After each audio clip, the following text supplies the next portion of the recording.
اللہ تعالیٰ نے جو انسان پیدا کیے ہیں ان کے مزاج مختلف ہیں.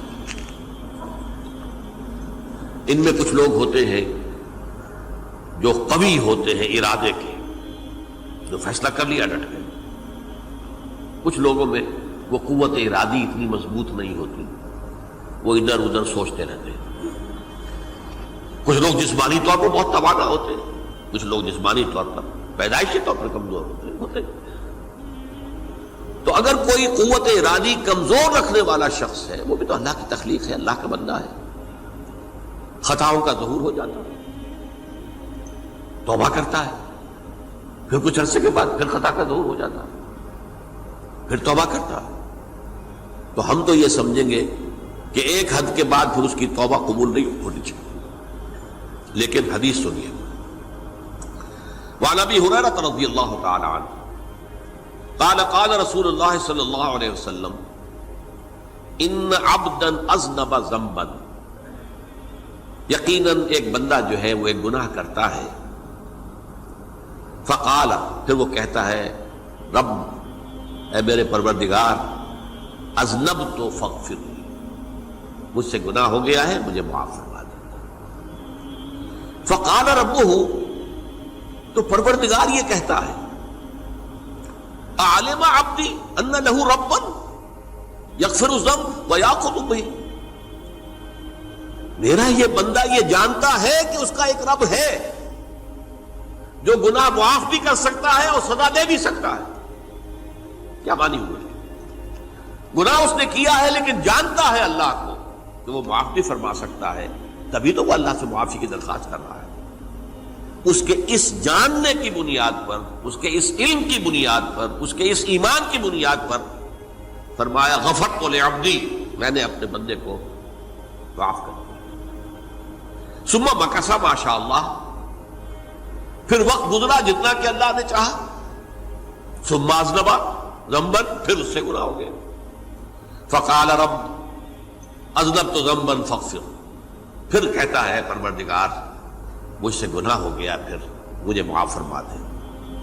فقال ربہ، اللہ فرماتا ہے عالم عبدی ان لہ ربا یغفر الذنب ویأخذ بہ، میرا بندہ ہے نا جو جانتا ہے کہ اس کا ایک رب ہے، ایمان باللہ اس کے اندر ہے، تبھی تو پکار رہا ہے.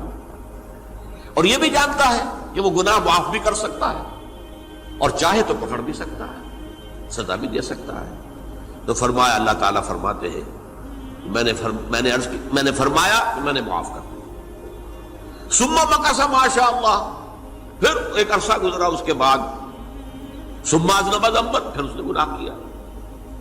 قال رب اذنبت ذنبا آخر، اس نے کہا پروردگار میں نے تو پھر ایک اور گناہ کر دیا، فاغفر لی، مجھے بخش دے.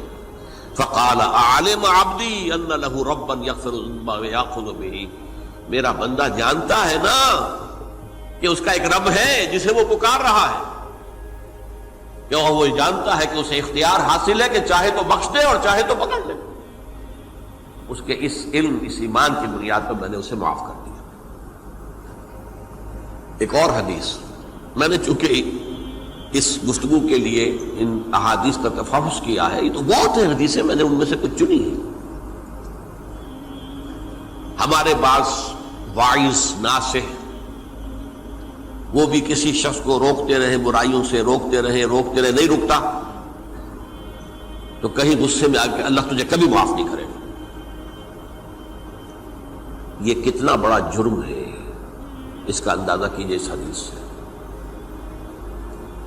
تم میرے بندے کو میری رحمت سے مایوس کر رہے ہیں، کتنا بڑا جرم ہے، اس کا اندازہ کیجئے. یہ مسلم شریف کی روایت ہے عن جندب، حضرت جندب رضی اللہ تعالی عنہ سے، ان رسول اللہ صلی اللہ علیہ وسلم حدث، کہ اللہ کے رسول صلی اللہ علیہ وسلم نے ایک واقعہ بیان کیا. ان رجلا قال، کہ ایک شخص نے یہ کہا واللہ لا یغفر اللہ لفلان، کہ خدا کی قسم اللہ تعالیٰ فلاں شخص کو کبھی معاف نہیں کرے گا. وَأَنَّ اللَّهَ تَعَالَى قَالَ، اس پر اللہ تعالیٰ نے یہ فرمایا منزل نزیت اللہ علیہ، یہ کون ہے جو میرے اوپر حکومت کرنے والا آ گیا، جو میری طرف سے حکم لگا رہا کہ میں کبھی معاف نہیں کروں گا؟ منزل نزی، کون ہے وہ شخص؟ الذی یتعلی علیہ انی لا اغفر لفلان، کہ میں فلاں شخص کو کبھی معاف نہیں کروں گا، قد غفرت لفلان، اس کو تو میں نے معاف کر دیا، واحبطت عملہ، اس شخص کے تمام اعمال میں نے ضائع کر دیے کہ تم نے میرے بندے کو مایوس کیا۔ یہ ہے جرم کی انکار۔ تو توبہ کی دعوت دیتے رہو، توبہ کے لیے لوگوں کو آمادہ کرتے رہو، توبہ جو ہے اس کے لیے ترغیب دیتے رہو، اللہ تعالیٰ معاف فرمانے والا۔ اب آخری حدیث سنا رہا ہوں، یہ تو بہت ہی عجیب حدیث ہے اور متفق علیہ، یہ بخاری اور مسلم دونوں میں۔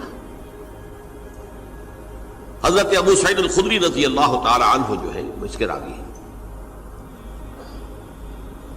حضور نے فرمایا کانا فی من کانا قبلکم رجل قتل 99 نفسا، تم سے پہلے جو امت تھی بنی اسرائیل، گویا کہ ان کا ذکر ہے، اس میں ایک آدمی ایسا تھا جس نے 99 قتل کیے تھے۔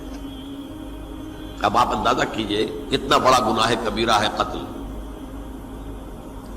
قرآن مجید میں آتا ہے وَكَأَنَّمَا قَتَلَ النَّاسَ جَمِيعًا، اگر ایک انسان کو بھی ناحق قتل کر دیا گیا تو یہ ایسی ہے گویا کہ اس نے پوری نوع انسانی کو قتل کر دیا، اس نے 99 قتل کیے۔ فَهَلْ لَهُ مِن تَوْبَةٍ، پھر اس کے بعد یہ ہوا کہ اس کے اندر توبہ کا جذبہ پیدا ہوا۔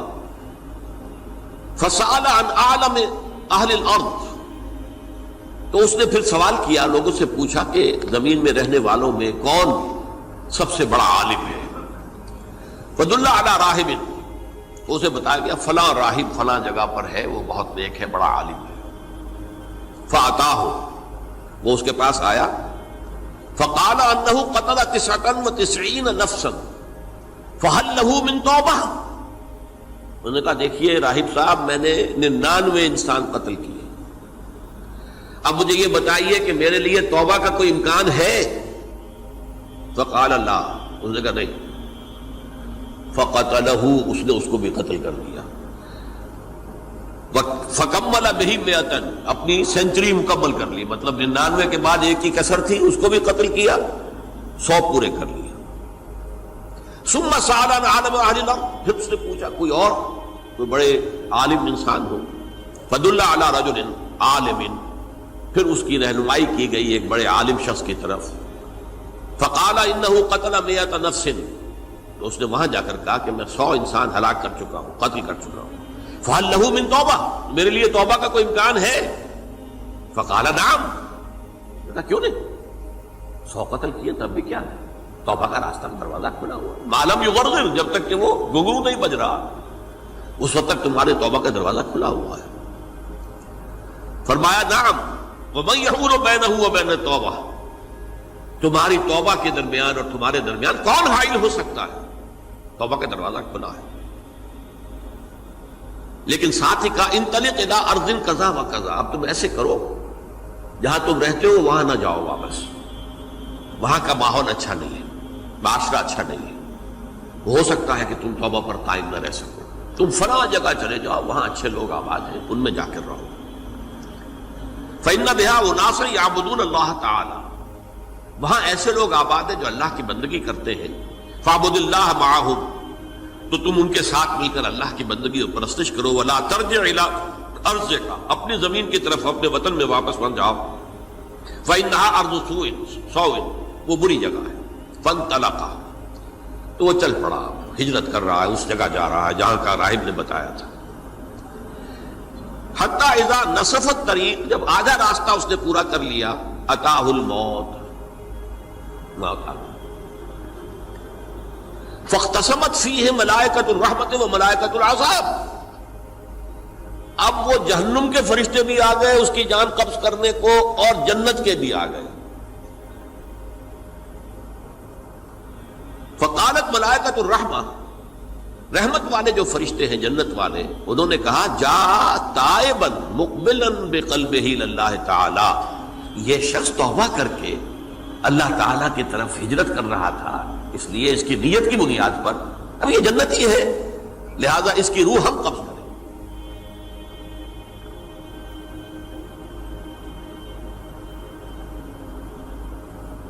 وقالت الملائکۃ العذاب، اور وہ جو عذاب والے فرشتے ہیں وہ کہیں گے انہ لم یعمل خیرا قط، تو نے توبہ کے بعد کوئی نیک عمل تو کیا ہی نہیں، تو کس بنیاد پر اس کو تم جنت میں لے جاؤ گے؟ اس کو تو دوزخ میں جانا چاہیے۔ فاتاہ ملک فی صورت آدمی، تو ان کے پاس اللہ نے ایک اور فرشتے کو بھیج دیا آدمی انسانی شکل کے اندر، فجعلوہ بینہم، تو ان فرشتوں نے کہا بھائی ہمارا فیصلہ کرا دو، اس کی روح ہم لینا چاہتے ہیں یا ہم لینا چاہتے ہیں، انہیں حکم بنا لیا۔ فقال قیسوا ما بین الارضین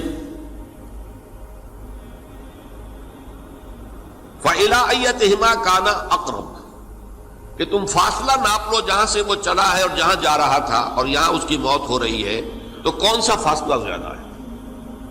جب ناپا گیا، بلکہ ایک حدیث میں آتا ہے کہ اس پر اللہ نے زمین کو جو ہے حکم دے دیا، ایک طرف والی زمین تو سکڑ جا، دوسری والی جو ہے تو پھیل جا، تاکہ وہ جو جدھر جو جا رہا تھا وہ زیادہ قریب ہو جائے بنسبت اس کے کہ جہاں سے وہ چلا تھا۔